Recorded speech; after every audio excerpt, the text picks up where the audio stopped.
আজকের এই রেসিপি বানানোর জন্য প্রথমে খালি একটা কড়াইতে 1 চামচ মতো পাঁচফোড়ন ভেজে নেব।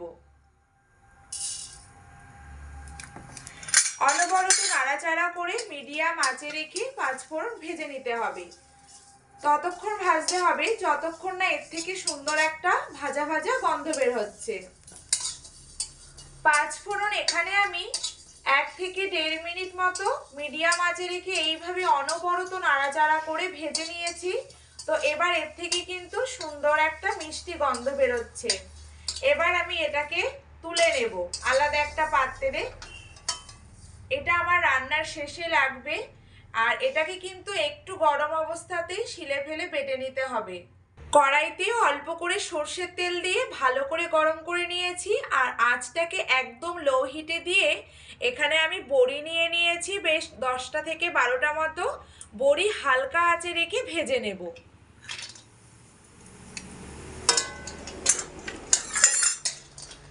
এখানে 2 মিনিট মতো অনবরত নাড়াচাড়া করে একদম লো হিটে রেখে বড়ি ভেজে নিয়েছি। তো বড়িগুলো ভাজা আমার এখানে হয়ে গেছে। এবার আমি বড়িগুলোকে তুলে নেব। বড়িগুলোকে এখানে আমি এরকম লাল টুকটুকে করে ভেজে নিয়েছি। কড়াইতে আবারও বেশ খানিকটা সর্ষের তেল দিয়ে ভালো করে গরম করে নিয়েছি। গরম তেলের মধ্যে 1/2 চামচ মতো লবণ দিয়ে দেব, আর 1/2 চামচেরও কম খুব একটুখানি হলুদ গুঁড়ো দেব। হালকা একটু নাড়াচাড়া করে নেব। লবণ আর হলুদ তেলের সঙ্গে মিশিয়ে নেওয়া হয়ে গেলে এখানে আমি বেগুনগুলোকে ঠিক এরকম করে কেটে রেখেছি, আর এখানে কিন্তু ধুয়েও রেখে দিয়েছি। আর আলুগুলোর পিসগুলোকে এরকম করে কেটে রেখে ধুয়ে নিয়েছি।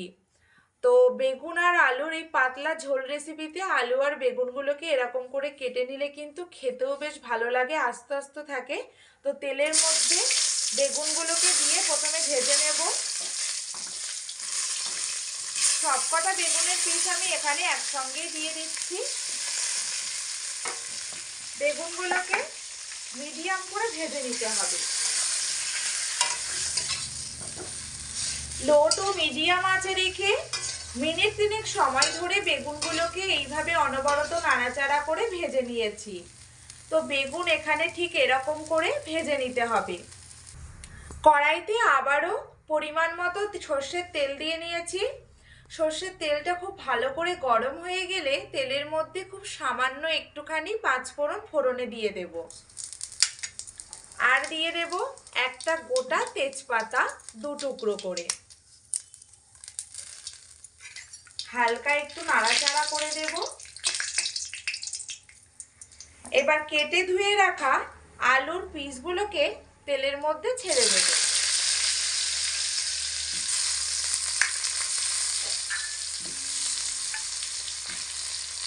এবার এর মধ্যে দিয়ে দেব স্বাদ মতো লবণ, পরিমাণ মতো হলুদ গুঁড়ো।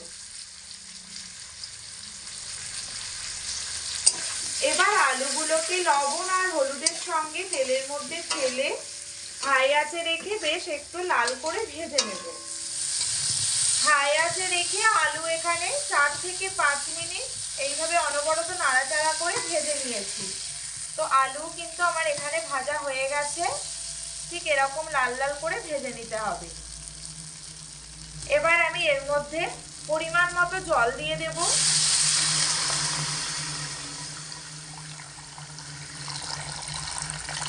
যেহেতু এটা আলু আর বেগুন বড়ি দিয়ে পাতলা ঝোল, সেই জন্য একটু ঝোল ঝোল রাখতে হবে। তাই জলের পরিমাণটা একটু বুঝে দিতে হবে বেশি করে। এবার এটাকে হাই আঁচে রেখে একটা ঢাকা চাপা দিয়ে ফুটিয়ে নেব।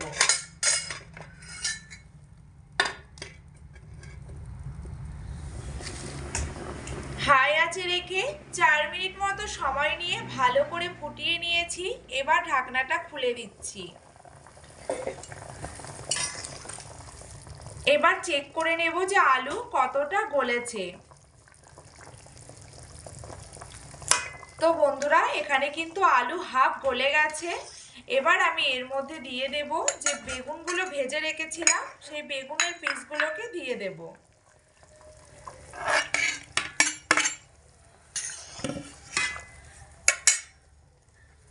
বেগুনের পিস দিয়ে এবার এর মধ্যে দিয়ে দেব কিছুটা পরিমাণে জিরে মরিচ বাটা। জিরে আর মরিচ আমি একসঙ্গেই বেটে নিয়েছি। আর বেগুনের পাতলা ঝোলে কিন্তু এই জিরে মরিচ বাটা দিলে বেশি ভালো লাগে খেতে। এখানে 4টে কাঁচা লঙ্কা হাফ বাটা করে নিয়েছি, সেটাও দিয়ে দিচ্ছি। হালকা একটু নাড়াচাড়া করে মিশিয়ে নেব সমস্ত তরকারিটার মধ্যে।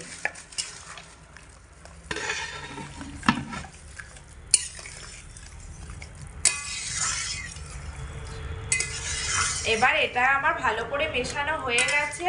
এবার আবারও ঢাকা চাপা দিয়ে গড়গড় করে হাই আঁচে রেখে ফুটিয়ে নেব।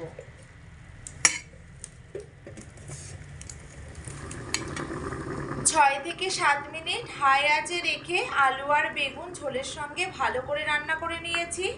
এবার ঢাকনাটা খুলে দেব।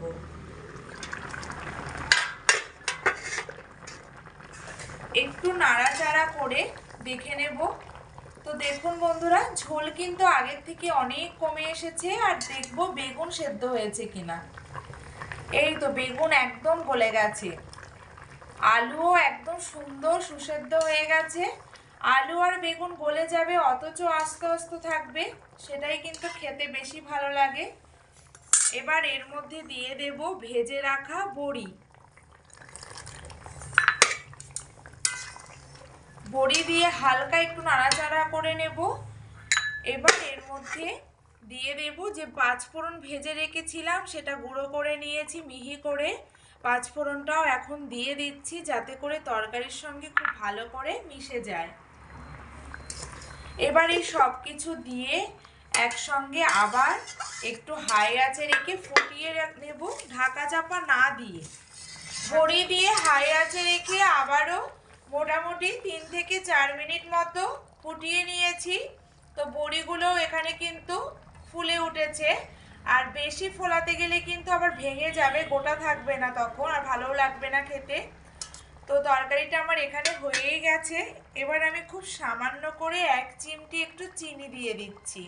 চিনি দিয়ে একদম লো আছে মোটামুটি 1 মিনিট মতো একটু রেখে দেব, দিয়ে তারপরে তরকারিটা আমি নামাবো। তো আমার এখানে কিন্তু বন্ধুরা রেসিপিটা বানানো হয়ে গেছে একদম। এবার আমি এটাকে নামিয়ে নেব। বড়ি, আলু আর বেগুনের নিরামিষ এই পাতলা ঝোলের রেসিপি আপনাদের কেমন লাগলো বন্ধুরা, কমেন্ট করে জানানোর জন্য আপনাদের কাছে অনুরোধ রইল। আজকের মতো ভিডিওটা এই পর্যন্তই। দেখা হচ্ছে পরের ভিডিওতে নতুন কোনো রেসিপি নিয়ে। সবাই ভালো থাকুন, সুস্থ থাকুন, ধন্যবাদ।